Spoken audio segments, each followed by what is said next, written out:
Barry, Jodie Foster is a two-time Oscar-winning actress whose career resume includes her portrayal of all sorts of unique, interesting, and heroic characters. But in her new film, The Brave One, Foster shows a dark, vengeful side that she says even surprised her. Here's your backstage pass with Jodie Foster.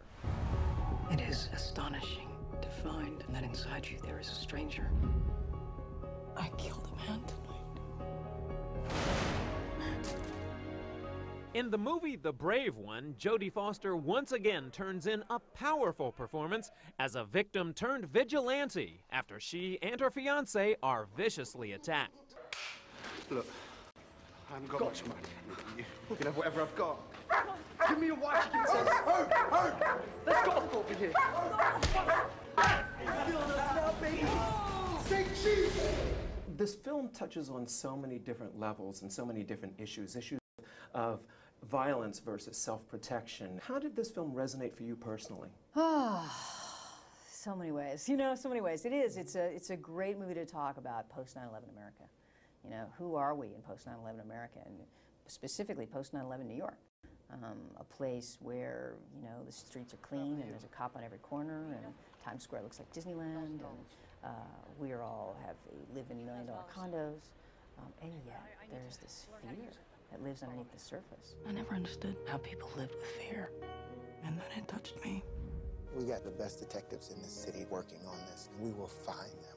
Please be a little bit patient and have a seat over there. An officer will be down shortly to help you. We're on your side. How come it doesn't feel like that? We're all afraid something bad's going to happen, even though our fears aren't justified by reality. How do you live that way? How do you live with that kind of fear? And what happens to you? Well, from fear comes rage. This is too easy, man.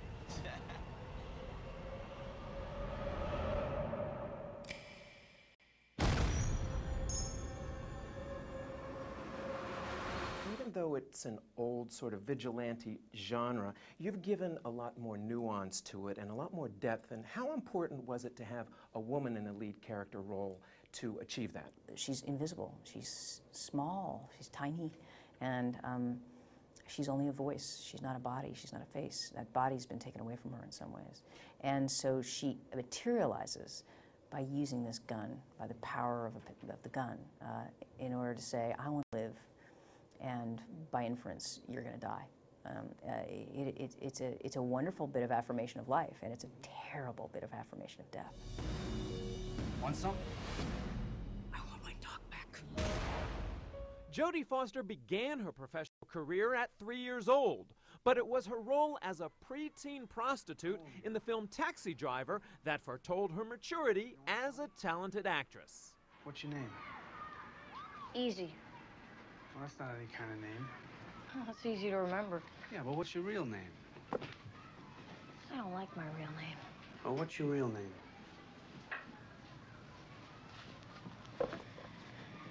Iris.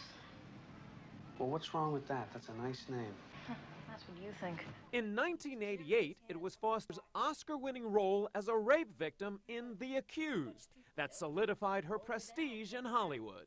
And then the big guy, Kurt, held my arms down. And I could hear him yelling and clapping and cheering. And then he put his hands over my mouth, over my face. And I shut my eyes. Jodie later won her second Oscar for her role as a novice FBI agent in Silence of the Lambs. Freeze! Put your hands over your head and turn around. Spread your legs. Spread your legs. Put your hands in the back. Thumbs up. Freeze! In the film Flight Plan, Foster kicked butt as a desperate mother seeking her missing child. What are you gonna do? Huh? You gonna blow us up? No, just you.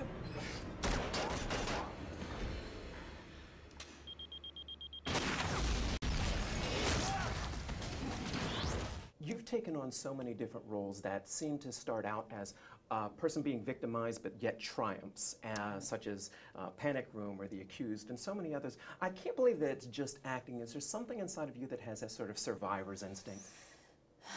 I think I probably wonder about my survivor's instinct. I don't know that I have it. I know that I can play it, and I know that it's something I'm fascinated by and something that I'm drawn to over and over again.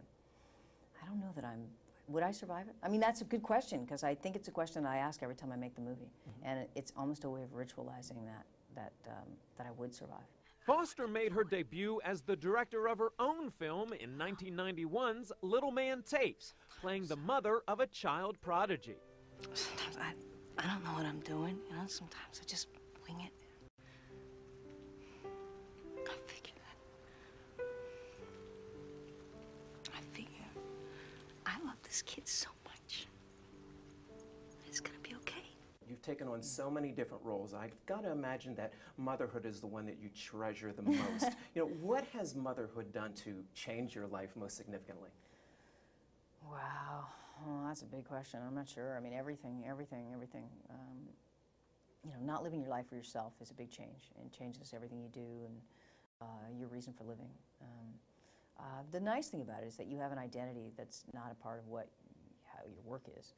You know, it doesn't really matter whether you're successful at your work. It doesn't. You know, you have this identity that's distinct from that, and that's kind of helpful for me, because I'm sure it's something that I struggle with a lot. Sometimes, as a person who's grown up in the public eye, you don't know who you are unless somebody's clapping, and that's not good. You know, you got to learn who you are without somebody clapping, and I think mopping up vomit is probably a good way to tell you who you are.